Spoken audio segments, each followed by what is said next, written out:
Kudus yang tinggal di dalam kami, memeteraikan kami sebagai milik kepunyaan Tuhan. Terima kasih anugerah-Mu, kemurahan-Mu, dan kasih karunia-Mu yang begitu limpah di hidup kami. Dan sungguh kami menyadari kalau kami ada sampai hari ini, semua karena kebaikan Tuhan. Terima kasih, dan kami percaya segala yang baik yang sudah Tuhan mulai di dalam hidup kami, Engkau akan lanjutkan dan sempurnakan sampai semua yang ada di hati Tuhan dan pikiran-Mu tentang kami digenapi dengan sempurna. Terima kasih Bapa, sampaikan tuntunan-Mu, Roh Kudus mengajar kami, mengimpartasikan sesuatu yang baru dan baik di tengah-tengah kami. Dalam nama Yesus, semua yang diberkati sama-sama berkata amin. Tepuk tangan yang terbaik bagi kita. Silakan duduk saudara. Shalom. Mari sama-sama kita melihat 1 Tesalonika pasal yang kelima ayat yang ke-18. Ya, tuntunan buat gereja kita hari-hari ini 1 Tesalonika pasal yang kelima ayat yang ke-18 berbunyi, mengucap syukurlah dalam segala hal, sebab itulah yang dikehendaki Allah di dalam Kristus Yesus bagi kamu. Jadi kalau ada yang bertanya begini, kenapa sih kamu mengucap syukur? Jawaban yang pertama, itu yang dikehendaki oleh Bapa. Ya, jadi ketika kita melakukan ini, kita sadar. Saya mengucap syukur, Pak Agung sampaikan, kenapa itu dikehendaki oleh Bapa? Ya karena Bapa sudah menyelesaikan semuanya. Amin.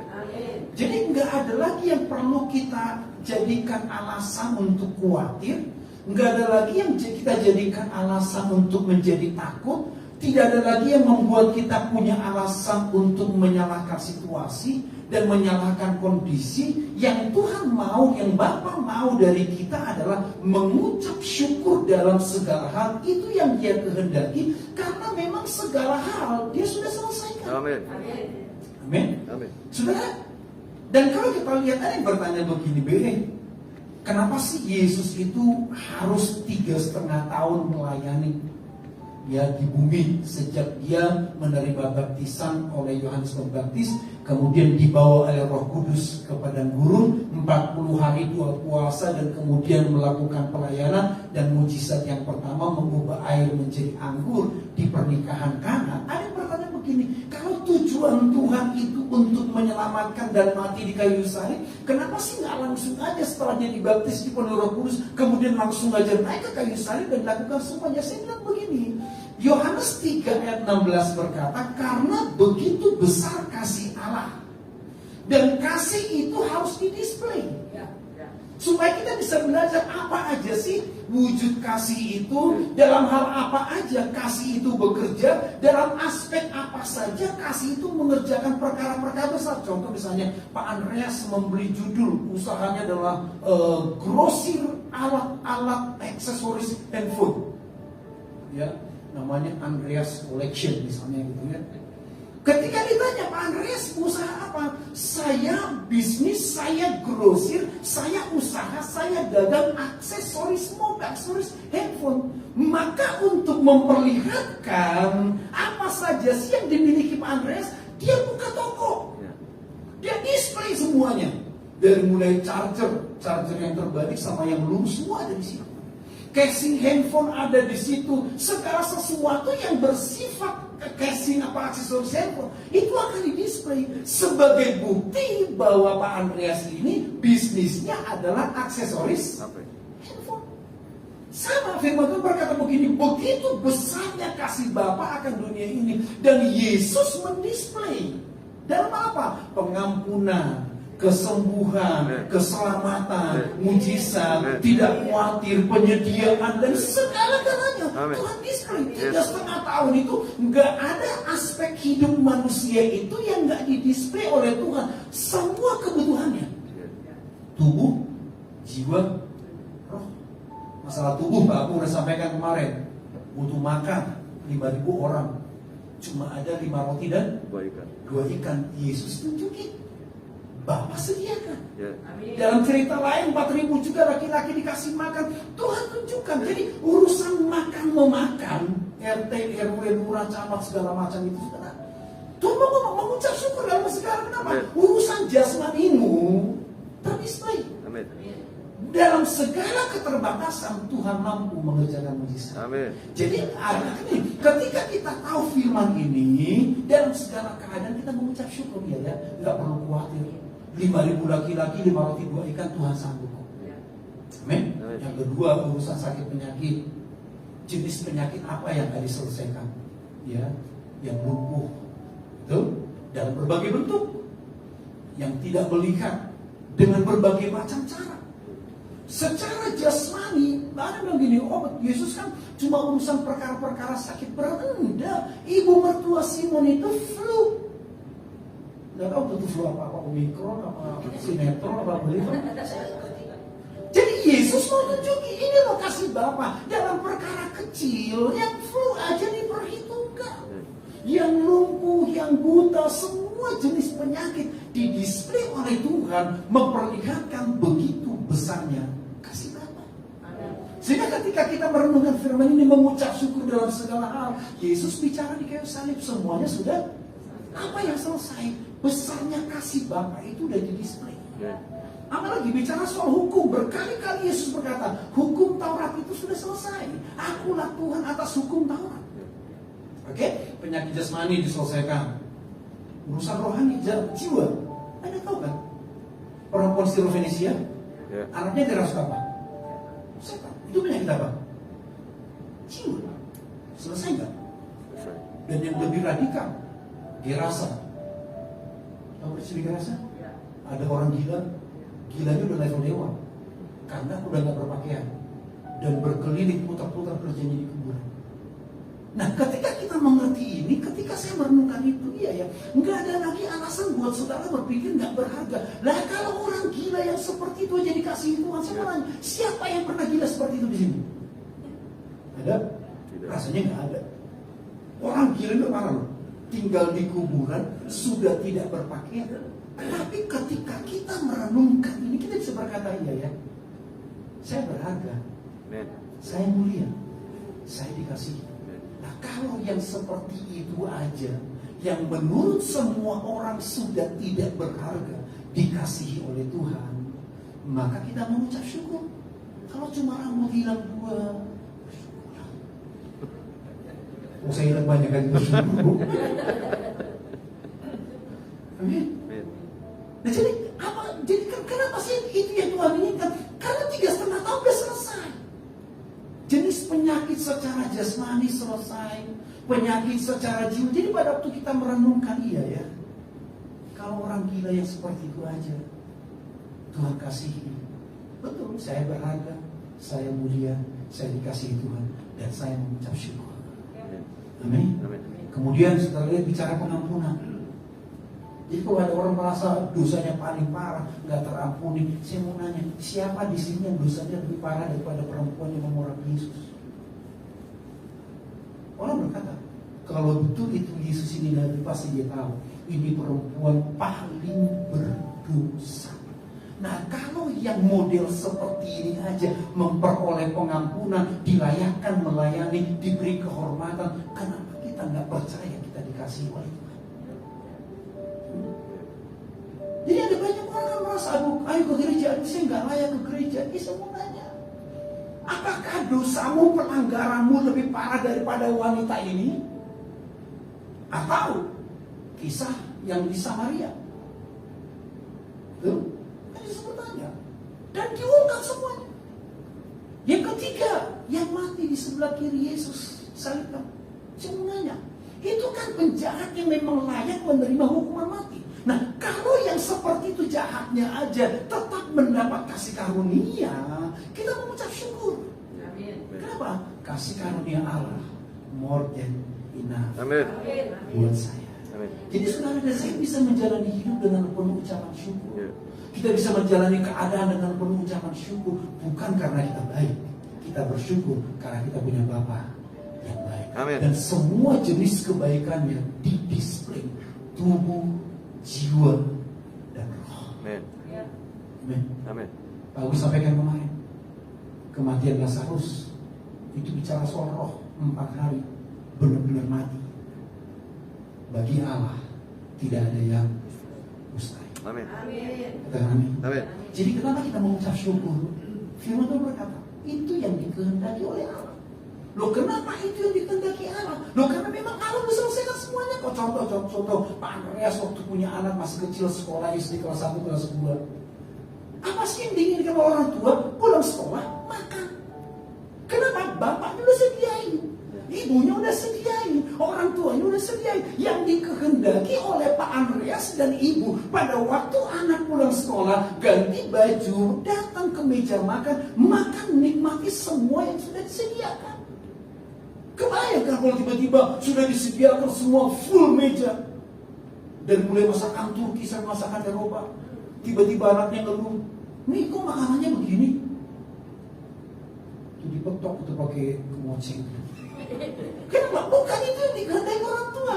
Yang diinginkan orang tua adalah anak pulang sekolah, ganti bajunya, kalau perlu mandi, kamu makan. Kenapa? Orang tuanya sudah menyediakan semuanya.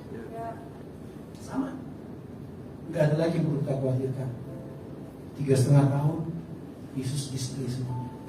Semua jenis mujizat, semua jenis pertolongan, semua jenis jalan keluar, termasuk pada waktu Yesus bertanya kepada Simon, dia nanya, Simon, ya guru, kita bayar pajak kan? Bayar. Udah kamu mancing. Nanti ikan pertama yang kamu tangkap buka di dalam mulutnya ada koin. Nah Tuhan mau mengajar kita tentang segala semua yang kita perlu, semua yang kita rindukan, segala sesuatu yang kita butuhkan dalam hidup, Yesus sudah display. Dasarnya apa? Karena begitu besar kasih. Amin. Jadi Bapak Saudara yang di sini maupun yang di rumah, ayo mengucap syukur. Bukan mengucap syukur atas kegagalan. Kamu sampaikan, kalaupun kita gagal, jangan mengucap syukur karena gagalnya, tapi mengucap syukur Tuhan sanggup menjaga, memelihara. Salah satu contoh, saya sudah pernah sampaikan mengenai Musa. Itu Musa lahirkan dalam keadaan yang tidak baik.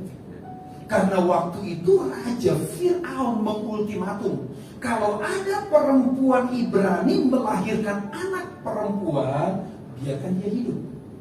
Tapi kalau anak perempuan Ibrani melahirkan anak laki-laki, harus segera dibunuh, dibuang ke sungai. Dalam kondisi itulah Musa dilahirkan. Mungkin orang tuanya bisa bersungguh-sungguh, Tuhan kenapa juga pakai lahirnya anak laki-laki? Bisa menyalahkan keadaan. Tapi saya katakan sekali, Anda tahu, dari peristiwa tersebut setelah kurang lebih 3 bulan, Musa dibuang dalam tanda kutip ke sungai. Lah kok iya diselamatkan oleh Tuhan lewat putri? Betul? Kemudian setelah dirawat dan kemudian dikembalikan kepada putri Fir'aun, dibawa ke istana, selesai pendidikan, kira-kira lulus SMA atau diploma 1, hati nuraninya sebagai orang Ibrani terketuk ketika dia lihat budak ini dipukul oleh mandor Mesir, dan dia pukul orang Mesir itu sampai mati, dia kubur di dalam pasir. Dan peristiwa itu ketahuan kepada raja, dan Musa harus menanggung risiko dihukum mati, dan dia kabur ke Midian. Tapi coba dia, kok ia berhentinya pas di sumur? Lepas dia berhenti di sumur itu, kok anak-anaknya Yitro sedang mencari air untuk memberi makan kambing domba peliharaan bapaknya. Dan akhirnya dia dipertemukan dengan Yitro, tinggal di rumah Yitro, jadi menantunya Yitro. Dan Yitro itu adalah imam yang tinggal di Midian. Sudah lihat, Tuhan menjaga rancangannya. Situasi, keadaan, kegagalan tidak membuat rancangan Tuhan gagal. Amin. Yes. Kalau kita melihat suatu ketika kita gagal, kita mengucap syukur bukan karena gagalnya, kita mengucap syukur belajar dari peristiwa Musa. Kita berkata, Tuhan terima kasih, aku mengucap syukur karena aku tahu Engkau sanggup menjaga, memelihara, merealisasikan semua yang Kau rancang dalam hidupku. Amin. Amin. Saudara lihat bagaimana Yusuf, bagaimana Daud menjalani hidup. Dia ngomong apa? Bersyukurlah kepada Tuhan sebab dia pada 15 tahun itu apa yang baik? Dia 15 tahun dikejar-kejar oleh Saul. 15 tahun hidup dalam pelarian. Dalam pelarian mesti memberi makan 400 sampai 600 orang pengikutnya, belum keluarganya. Dalam posisi pelarian, Daud masih harus memikirkan gimana orang-orang ini diberi makan dengan semua keperluannya. Tapi satu kalimat yang selalu disampaikan Daud di kitab Mazmur, bersyukurlah kepada Tuhan sebab Dia baik. Amin. Amin. Dalam segala hal. Bagaimana cara kita untuk bisa mengucap syukur? Saudara ingat semua peristiwa, ingat kisah Musa. Saudara tahu, mungkin Anda pernah dilupakan, gak apa-apa. Ingat Yusuf, kamu ujuk. Kan dia tolong juru minum. Sampai kembali ke istana kembali. Dia ngomong apa? Nanti kalau kamu sampai di istana, kamu ketemu dengan raja, ingat aku ya. Boro-boro diingat, bohong. 2 tahun. Tapi saya katakan sekali lagi, belajar dari Yusuf, tidak berhenti berbuat. Amin. Jadi kalau besok-besok sudah dilupakan, ingat kisah Yusuf. Tuhan gak mungkin. Amin. Jadi kalau ada orang melupakan Anda, seseorang melupakan saudara, saudara tolong seseorang dan orang itu lupa kacanakan kulitnya. Bahasa sekarang saya mau katakan, tenang, tetap mengucap syukur, bukan karena Anda dilupakan. Mengucap syukur, belajar dari Yusuf, Tuhan tidak pernah lupa. Amin. Amin. Amin. Jadi kalau begini caranya, awet muda, Yes. panjang umur. Amin. Bukan seperti Pak Angka sekitar, Yes. tidak hanya sekitar papa sehat, kuat, makmur, panjang umur, tapi juga bugar. Terus tadi panjang umur tapi tidak pikun. Yeah. Nah, barangkali kita mengucap syukur. Yes. Anda dilupakan orang, bukan bersyukur dilupakan. Bersyukur karena saya punya Tuhan yang tidak pernah melupakan. Makanya Daud ngomong, sekalipun ayah dan ibuku menolak aku, tapi Tuhan tidak menolak aku. Amin. Dia tidak bersyukur karena ditolak oleh bapak ibunya, tapi dia mengucap syukur karena dia tahu Tuhan tidak pernah menolak dia. Amin. Yes. Amin. Amin. Maka ketika kita mengerti ini, hidup itu jadi ringan. Yes. Ya, bicara apa lagi lah? Mungkin ngalami penderitaan. Ingat kisah Yusuf, kisah Ayub. Rasa-rasanya di ruangan ini dan di rumah belum ada orang yang mengalami penderitaan lebih berat dari Ayub. Tapi apa yang kita tahu? Dia menulis Ayub 42 ayat 2. Aku tahu engkau sanggup melakukan segala sesuatu dan tidak ada rencanamu yang gagal. Amin. Mengucap syukur bukan karena diberi penderitaan. Mengucap syukur karena tahu Tuhan tidak pernah gagal. Amin. Yes. Amin. Maka kalau kita begini, itu pujian itu jadi indah. Amin. Coba kasih dipicit. Ya. Ketika kita sadar ini, merenungkan ini, kita nyanyikan nyanyian pujian itu indah. Ku bersyukur buat kasih-Mu menyelamatkan hidupku. Oh Yesus, Tuhan dan Rajaku. Dengan apa akan ku balas anugerah-Mu yang ajaib. Biarlah hidupku selalu menyenangkan hati-Mu. Betapa kagum ku melihat perbuatan tangan-Mu, ajaib dan mulialah kuasa-Mu nyata dalam hidupku. Sungguh ku tak dapat mengerti besarnya karya-Mu, oh indahnya, oh heran kasih-Mu.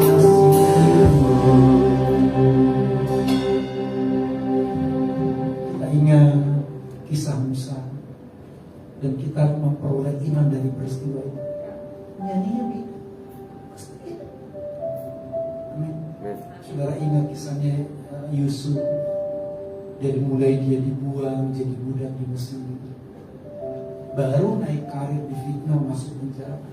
Tapi Yusuf itu orang yang tidak berhenti berbuat baik, tidak jemu berbuat baik. Dia tahu firman itu di depan. Kita akan menuai jika tidak menjadi. Dan Yusuf itu imannya nggak lemah, dilupakan, difitnah, masuk penjara, dikhianati, imannya nggak pernah menjadi lemah. Maka dia memperoleh waktu yang tepat untuk menuai. Amin. Ketika kita merenungkan ini, kasih dia, saudara akan jadi beda, pasti beda. Bukan soal air mata ya, bukan soal, tapi kita nyanyikan dengan iman. Jika aku berada dalam kesesakan, Engkau mempertahankan hidupku ini, dan tangan kananmu menyelamatkan aku. Yesus selalu menyelesaikan bagiku. Jika aku berada dalam kesesakan, Engkau mempertahankan hidupku ini, dan tangan kananmu menyelamatkan aku. Yesus selalu menyelesaikan bagiku. Ku bersyukur buat kasih-Mu yang tak pernah berubah. Ku bersyukur buat kebaikan-Mu sekarang dan selama-lamanya. Ku bersyukur buat kasih-Mu yang tak pernah berubah. Ku bersyukur buat kebaikan-Mu sekarang. Mari bangkit berdiri bersama-sama. Ku bersyukur,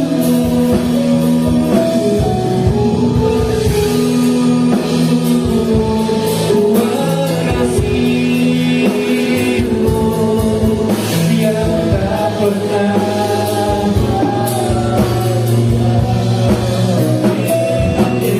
Ku bersyukur buat kebaikan-Mu sekarang dan selama-lamanya.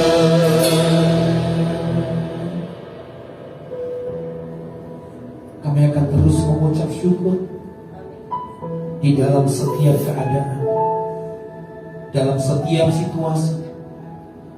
Bukan karena apa yang kami alami, tapi karena kami punya Bapa yang baik. Amin. Kesetiaannya terbukti, anugerahnya terbukti, kebaikan, pemeliharaan, rahmat dan kasih karunia terbukti sungguh di dalam hidup kami. Terima kasih sebab Engkau baik, bahwasanya untuk selama-lamanya kasih setia. Terima kasih karena Engkau sudah mengampuni kami, Engkau sudah menyelamatkan kami, Engkau sudah menyembuhkan sakit penyakit kami, Engkau mengangkat hidup kami dari lubang kubur, Engkau memahkotai kami dengan kasih setia, dan Engkau berkata, seumur hidup kami hanya kebajikan, hanya kemurahan, hanya belas kasihan Tuhan yang menyertai kami dan tinggal di dalam kami. Kami bersyukur untuk kematian Yesus, buat tubuh, buat darahnya dan pengorbanannya yang sempurna bagi kami. Dan di kayu salib semuanya sudah selesai. Kutuk kami sudah selesai, sakit penyakit kami sudah selesai, kelemahan kami, pelanggaran kami, seluruh dosa-dosa kami di kayu salib semuanya sudah selesai. Dan kebangkitannya memberi kami anugerah. Kami diberi kasih karunia, dan lewat semua yang terbaik yang Bapa sudah anugerahkan bagi kami dalam Kristus Yesus, kami boleh berkata, Bapa terima kasih, Engkau baik bagi kami, selalu baik bagi kami, dan selamanya Engkau baik bagi kami. Terima kasih, kami mengucap syukur untuk siang hari ini. Kami boleh mendengarkan firman, dan kami tahu firman itu adalah kebenaran. Hari ini kami dimerdekakan. Gak ada alasan buat kami takut, gak ada alasan buat kami merasa tertolak, gak ada alasan bagi kami untuk tidak layak. Karena kami sudah dikuduskan, kami dibenarkan, kami dipilih, kami dilayakkan, kami berharga, kami mulia, dan kami dikasihi oleh Tuhan. Terima kasih, kami akhiri ibadah kami mengangkat kedua tangan kami. Kami terima segala berkat yang terbaik dari Allah Bapa di surga. Cinta kasih dari Tuhan Yesus Kristus, hikmat, pengertian, kekuatan, pertolongan, dan penghiburan dari Roh Kudus memberkati kami dari hari ini sampai selama-lamanya. Yang diberkati sama-sama berkata Amin. Shalom. Tuhan Yesus memberkati. Jangan lupa kita ketemu RC nanti malam jam 6 di Bavaria. Tuhan Yesus memberkati dan Shalom.